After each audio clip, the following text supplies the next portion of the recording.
Wala na po siyang buhay nung dinala po namin siya sa ospital. Nabuhay po uli siya. Nagulat po kami, nabuhay pa uli siya. Alright guys, so nandito tayo ngayon sa sa Parañaque City. Yan, pinuntan natin si Bibi Warly. Ayan, anong pangalan mo, ate? Rosalie Losada po. Rosalie. Apo. Hoy. Ito yung panganay mo. Apo, siya po yung panganay po. Ito, Bunso po. yung bunso. Pangalawa si si Warly. Si Warly. Anong nangyari sa kanya pala? Meron po siyang sakit na hydrocephalus po at saka epilepsy po. Siya po ay hindi po siya nakakakita, hindi po siya nakakalakad, hindi rin po siya nakapagsalita. Hanggang ngayon po naka-NGT po siya, yung daanan po ng gamot po niya at saka gatas po. Bali, nung baby pa po siya, lumalaki po yung ulo niya. So, hanggang po, yung nag-8 months po siya, pinaoperahan po namin siya sa doktor. Apo. Bali si Bibi Warly kasi ate is pangatlo ko na siyang na-vlog na same lang din yung mga karamdaman. Apo. Siya po kasi lumalaban po siya sa sakit niya po. Nalagpasan niya po yung 7 years old po. Baka malagpasan niya pa po hanggang 22 years old, sabi po ng doktor. Kasi may tali na po yung buhay niya. Pag nalampasan niya pa po yung 8, hanggang pataas po, swerte po niya. 8 years old. Opo. Kasi sabi po ng doktor niya, pag nalampasan niya pa po yung edad niya yon, hanggang papunta sa 22, swerte po niya. Pero pag hindi niya po wala na po talagang choice. Kasi ayun lang po talaga yung binigay na talent sa kanya ng doktor niya. Ang bumubuhay na lang po sa kanya, yung mga maintenance niya pong gamot at saka yung gatas po na pinapakain ko po sa kanya. Pagka ayun po kasi yung kanyang gatas at saka yung kanyang gamot po. Ito po yung kanyang pagkain. Ito po yung kanyang gamot po. Ito po ay yung Valproate niya po ay para po sa kanyang sa ulo po. Ayan po. Ito po ay 5 days niya po iniinom. Bali 836 po ang isang bote. Ito naman po ay yung para po sa epilepsy niya po ay 1936 po ang isang bote po. Ito po ay isang buwan. Kaya matagal po sa kanya. Ito po ay saglit lang po kasi ito 5 days lang po ito eh. Kaya ito pong dalawa ito ay kanya pong maintenance. So medyo may kamahalan yung mga maintenance po ni kasi Bibi ate. ng budget. Si Mr. Anong trabaho pala ni Mr.? Yung asawa ko ay dati po contraction sa kapatid po niya. Sa ngayon po wala po siyang pasok. Extra lang po yun. Ako lang po talaga yung pumapasok sa kantin. Panggabi po ako, sir eh. Panggabi? Opo, so pag pumasok ko ng gabi, hanggang umaga na po yun. si Mr. yung Siya po yung nag-aalaga sa nagbabantay kanila? Ito pong bahay po namin ay nakikitira lang po kami sa maliit lang to guys. Opo, maliit lang po to. Dito na po yung tulugan namin tsaka kainan. Pero ate, what I mean yung bahay nyo, nangungupanga dito? Hindi po, nakikitira lang po kami sa biyanan ko. Sabihin Opo. nyo.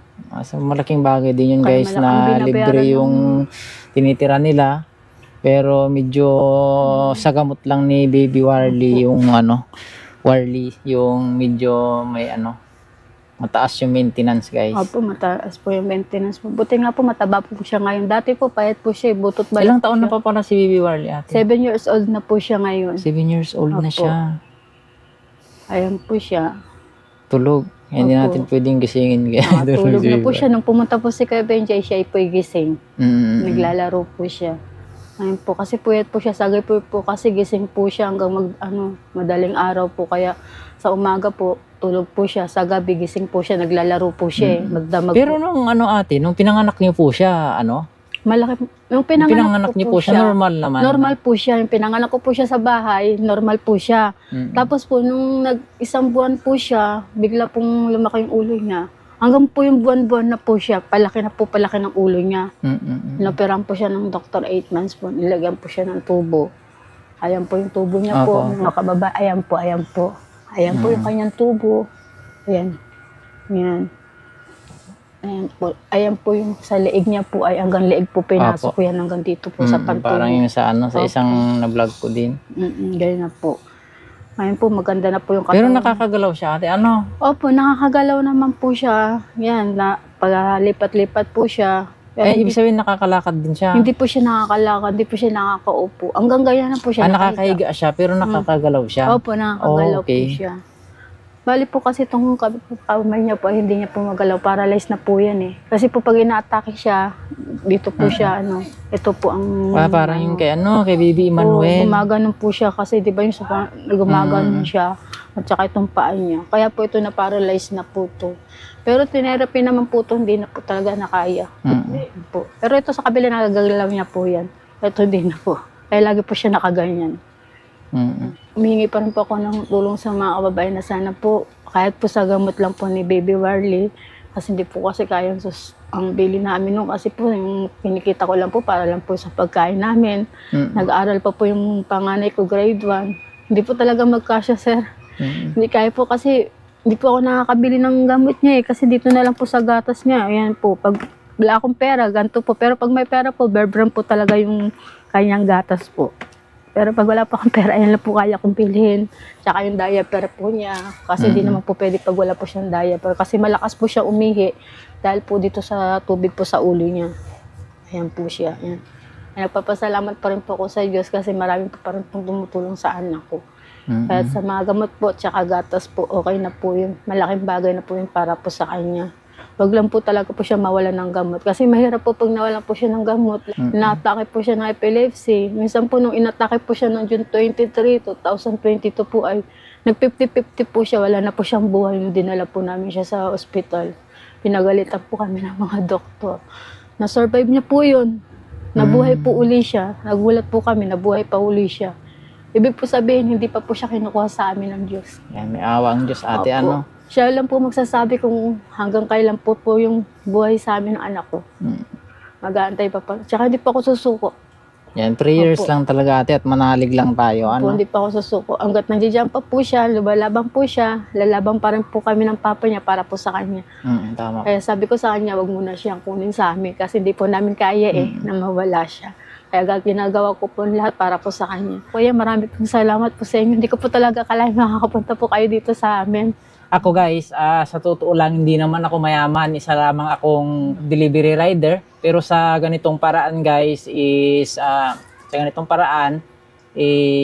paggawa natin ng video na kagaya nito, ay sa simpleng pag-like at pag-share nyo guys is malayong napupunta ng ating video. Nakakarating yung ating mga video sa mga followers and sponsor natin na may mabubuting puso na willing mag-extend ng tulong sa mga puspalad nating kababayan kagaya ni ate tsaka kay Warly. Ayan. So, shout out nga din pala kay Kuya Benji. Yan, Kuya Benji TV. Maraming salamat din sa iyo dahil ikaw ang naging instrumento at naging daan na mapunta ako dito kila ate Rosalie. Yan, kay Baby Warly. Yan, dahil sa kanya, nakapunta tayo dito. Napanood ng isa sa ating mga sponsors. Ayan, ang kalagayan ni Baby Warly. Shout out kay Ma'am MC.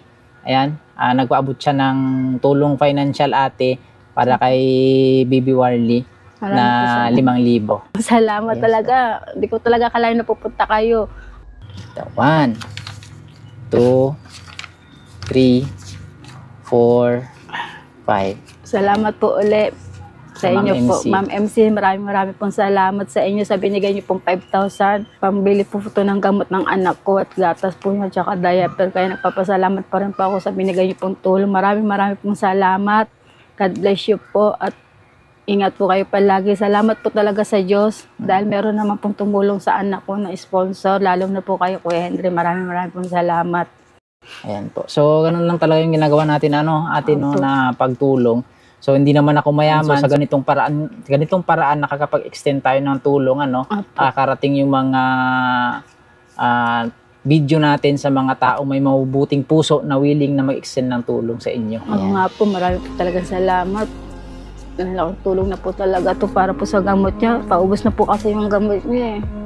Kaya buti nga po, pero na naman po yung sponsor nagbigay po sa kanya, makakabili na naman po ako ng gamot.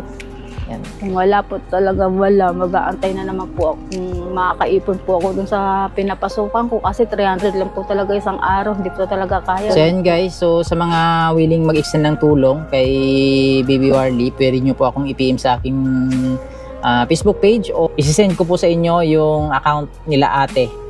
So hindi po tayo nagsisend kasi dito. Hindi po ako naglalagay ng description ng kanila mga account guys dito sa aking page kasi alam nyo na maraming tao mapagsamantala.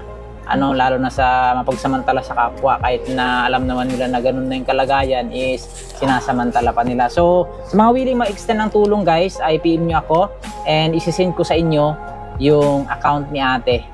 Ayan, para diretso na yung tulong nyo sa kanila. Marami pong salamat po ulit kay Ma'am MC, lalong-lalo na po sa Diyos. Salamat po talaga. Ayun. So, ito guys, yung simpleng pag-like, follow, and shares nyo guys is napakalaking bagay na po yun. Ayan, so maraming salamat guys sa inyong lahat, sa walang sawang suporta. Mag-ingat kayo palagi, keep safe, and God bless everyone.